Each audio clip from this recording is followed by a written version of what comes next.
Hello everyone. हमारे YouTube channel Current Affairs Connect पर आप सबका स्वागत है। आज की क्लास में हम डेली करंट अफेयर्स की सीरीज में 2 अप्रैल का करंट अफेयर्स डिस्कस करेंगे। तो चलिए शुरू करते हैं आज की क्लास। तो चलिए सबसे पहले देखते हैं कि आज की क्लास में हम कौन कौन से टॉपिक डिस्कस करने वाले हैं। तो पहला टॉपिक है स्ट्रीम स्टोरी। दूसरा टॉपिक है वित्त वर्ष 2024-25 में भारत का रिकॉर्ड रक्षा निर्यात। तीसरा टॉपिक है वित्त वर्ष 2024-25 में भारत की नवीकरणीय ऊर्जा क्षमता में रिकॉर्ड वृद्धि। चौथा टॉपिक है चिली गणराज्य के राष्ट्रपति गैब्रियल बोरिक फोंट की भारत की राजकीय यात्रा। पांचवा टॉपिक है आरबीआई की 90वीं वर्षगांठ। छठा टॉपिक है सेना कमांडरों का सम्मेलन। सातवां है वंदना कटारिया। और आठवां टॉपिक है विश्व ऑटिज्म जागरूकता दिवस 2025। तो चलिए शुरू करते हैं। पहला टॉपिक स्ट्रीम स्टोरी। तो ये स्ट्रीम स्टोरी क्या है?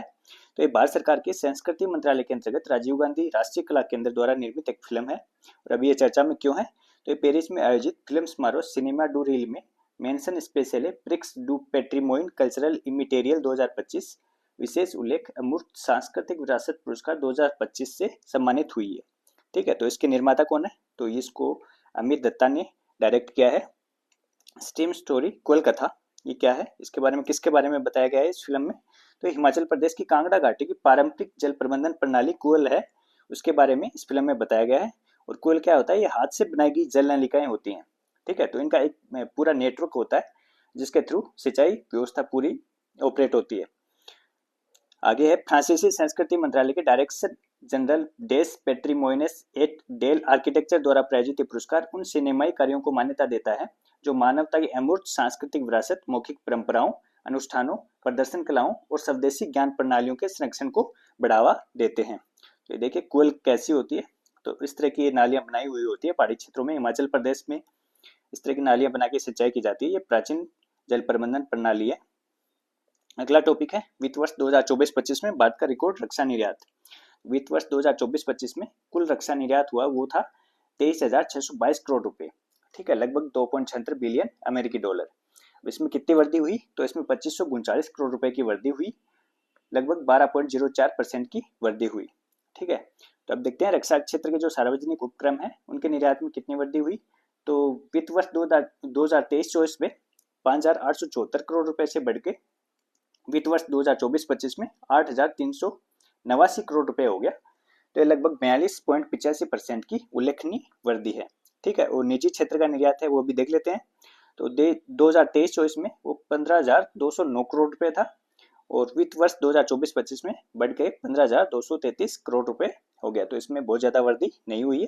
बात लगभग 80 देशों को रक्षा निर्यात कर रहा है फिलहाल, वर्तमान में 80 देशों को रक्षा निर्यात कर रहा है। ठीक है, तो चलिए देखते हैं अगला टॉपिक वित्त वर्ष 2024-25 में भारत की नवीकरणीय ऊर्जा क्षमता में रिकॉर्ड वृद्धि।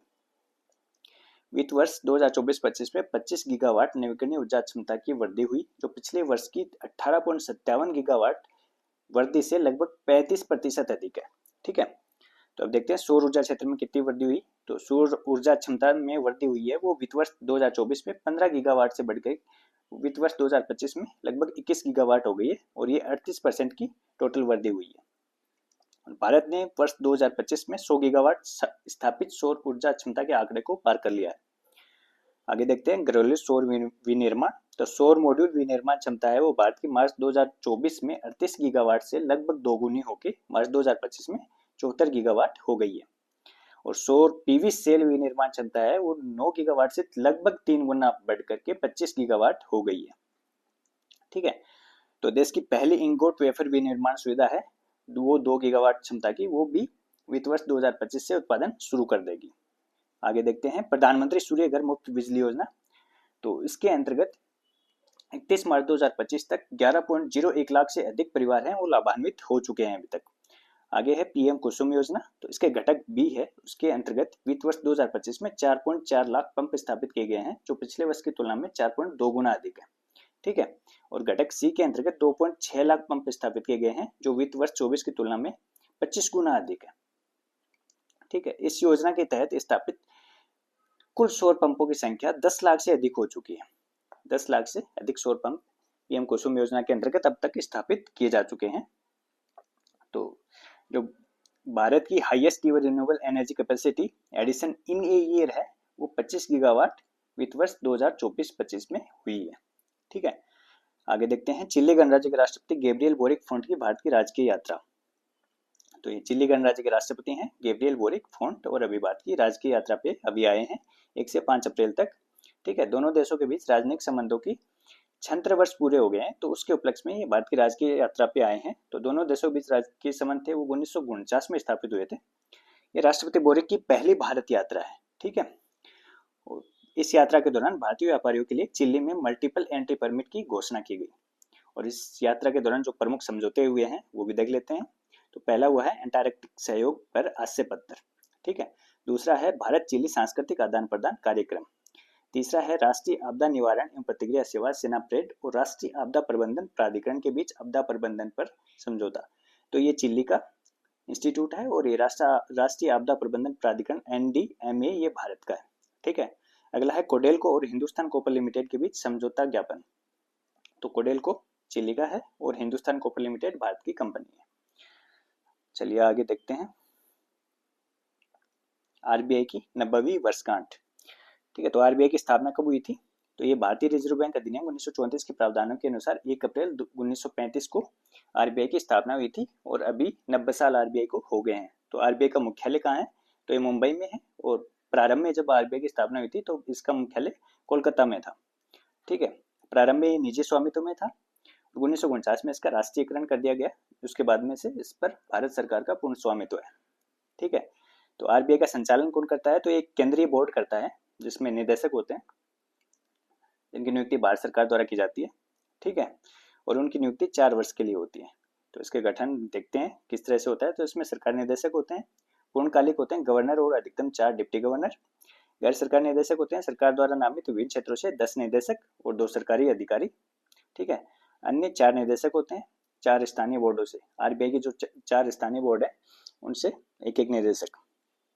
ठीक है, राष्ट्रपति द्रौपदी मुर्मू द्वारा national centre for the performing arts Mumbai में भारतीय रिजर्व बैंक की 90वीं वर्षगांठ के उपलक्ष्य में एक विशेष डाक टिकट भी जारी किया गया है। ठीक है, तो ये देखिए ये है वो डाक टिकट, इस पे लिखा हुआ है भारतीय रिजर्व बैंक की स्थापना के 90 वर्ष।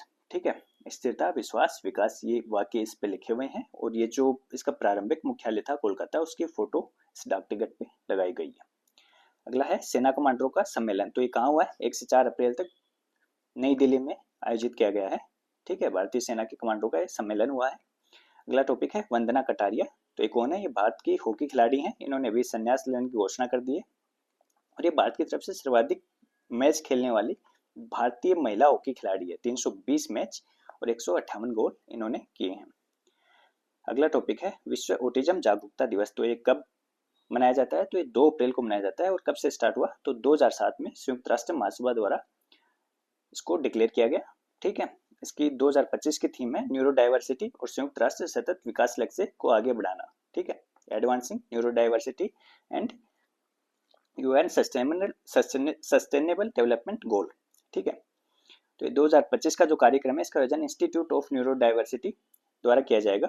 ठीक है, और ये संयुक्त राष्ट्र के वैश्विक संचार विभाग के सहयोग से institute of neuro diversity IUN द्वारा किया जा रहा है 2025 वाला जो आयोजन है। अगला टॉपिक है फ्रेम 2 पोलर ऑर्बिटिंग मिशन। तो ये क्या है? तो ये स्पेसएक्स द्वारा नासा के केनेडी स्पेस सेंटर से फाल्कन 9 रॉकेट द्वारा लॉन्च किया गया स्पेसएक्स का मिशन है। ठीक है, ये 4 निजी अंतरिक्ष यात्रियों को एक ध्रुव से दूसरे ध्रुव तक एक नए प्रक्षेपण से पृथ्वी की परिक्रमा करवाएगा। 3 से 5 दिन इसमें लगेंगे। ठीक है, और पृथ्वी की ध्रुवीय कक्षा के ठीक ऊपर से उड़ान भरने वाला ये पहला मानव अंतरिक्ष यान है। ठीक है, और इसमें ड्रैगन स्पेस जो स्पेसएक्स का ड्रैगन स्पेसक्राफ्ट है उसका उपयोग इसमें किया गया है। तो ये थी आज की क्लास। अगर आप लोगों को क्लास पसंद आई हो तो शेयर सब्सक्राइब और लाइक जरूर कीजिएगा। मिलते हैं अगली क्लास में।